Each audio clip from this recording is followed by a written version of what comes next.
guys! Welcome back to our channel. So in this video, pag-uusapan naman natin ano-ano yung mga dapat natin gawin pagdating ng Canada. So if you're interested in this topic, please continue watching.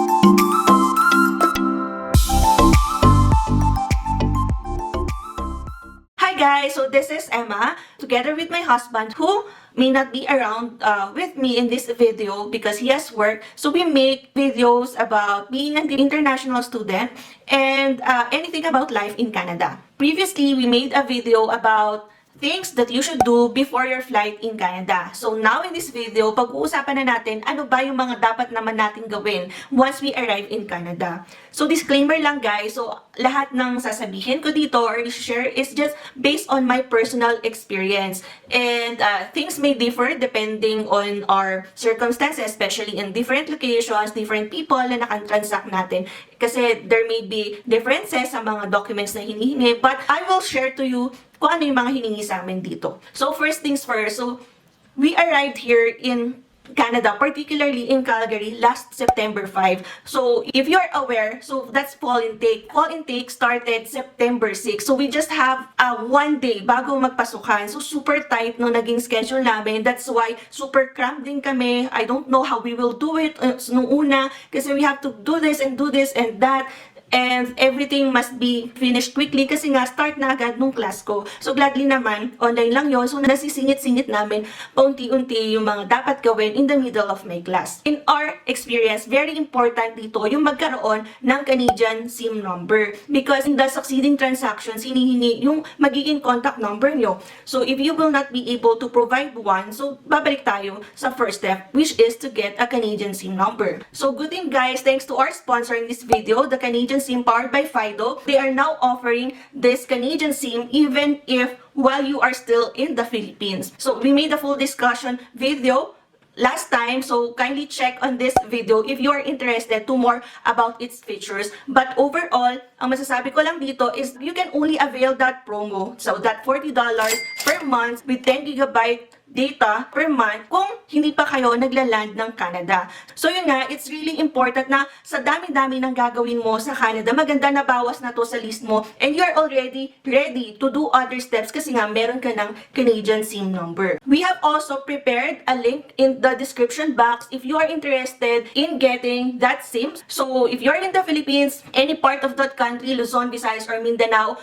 so the agent that you will be speaking with after your registration can proceed to process that SIM to be delivered to you for free. So kahit nasan ka pa in the Philippines, pwede mo yan ma-receive at your doorstep ng libre. So wala kang babayaran. Of course, yung magiging bill mo naman, so that will be billed to you after a month na. Pero yung pagkakuha mo ng SIM, that's free. And the good thing is that the activation fee, which usually comes, pag dito ka na sa Canada, nag-avail ng SIM, nag-range yun sa $25 to $50. But if you have availed the promo offered by the Canadian SIM powered by Fido, free na yon and automatically waived. So wala ka na rin babayarang activation fee. So that's the good deal. And that is an exclusive promo lang guys ha. Hindi na ma-avail yun ng mga nasa Canada. Although, you can click on the link below, proceed to register in order for the agents to give you another applicable promo. So, another important task that you need to do upon arrival here in Canada is to get a social insurance number. So, the next day na pagkadating namin sa Canada, we proceeded already sa Service Canada Registry. So, marami kayong mariresearch na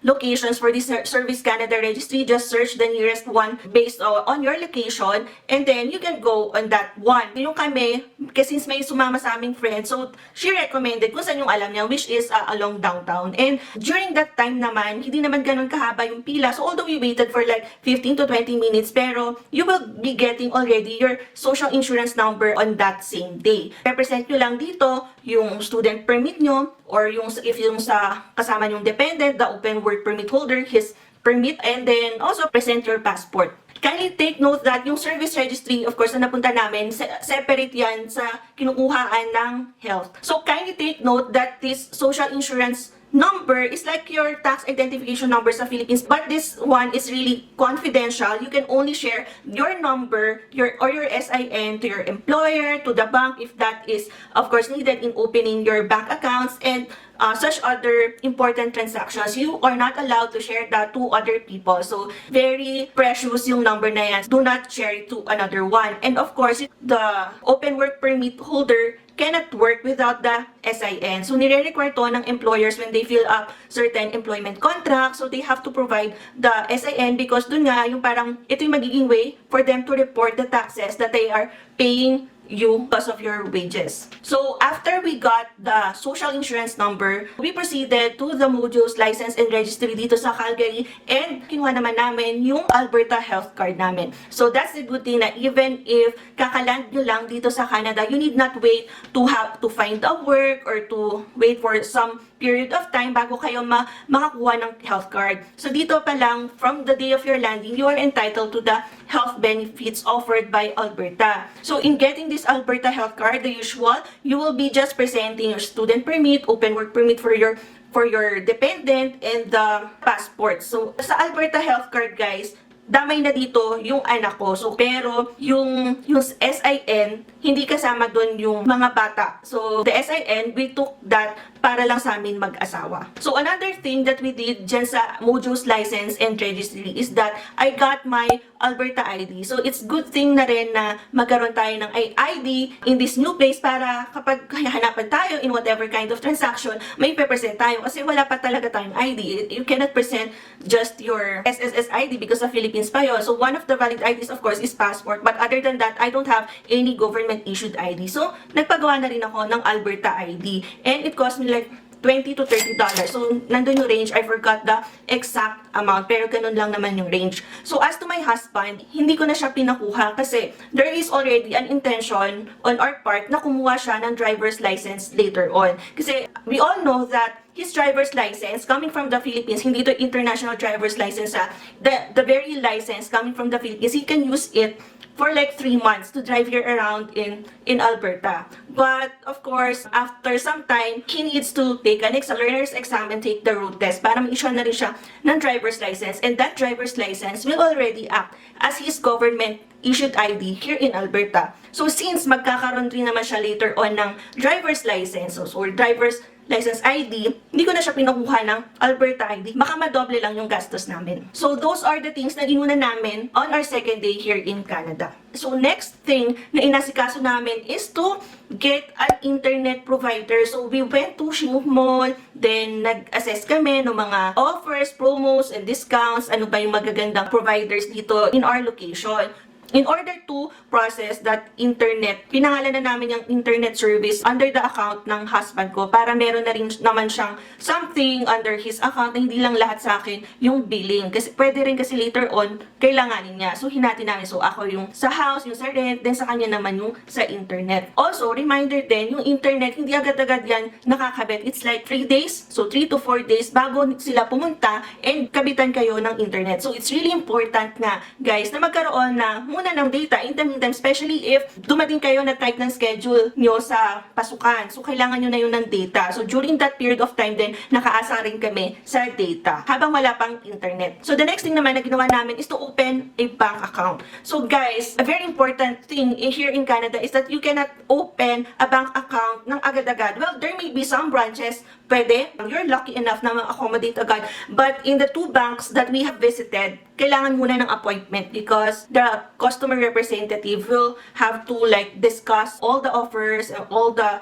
terms and conditions. So, hindi agad-agad ikaw ma-accommodate on the date na pumunta ka. Kami nakakuha ng appointment for like after 3 days, after 2 days. So, depending sa availability nila at availability rin namin. So, in opening the bank account, kindly check guys all their offers and promos, applicability, how much will be the charge after that or so. So, marami yan. It just differs sa mga promos ng ino-offer ng mga banks dito sa Canada. So, in the 2 banks that we have opened, so that's TD and CIBC, we got the savings account, the checking account, and the credit card. So, iba kasi mga tawag nila dito. If it's savings lang yon, you will not be using that on your daily activity or daily transaction. So, unlike in the Philippines, diba, savings account yung usually ginagamit natin. in our banking transactions. But here, the day-to-day transactions is nasa checking account. You cannot touch your savings account, otherwise magkakaroon ng ikaw ng charge. So yun yung naging explanation sa amin sa CIBC and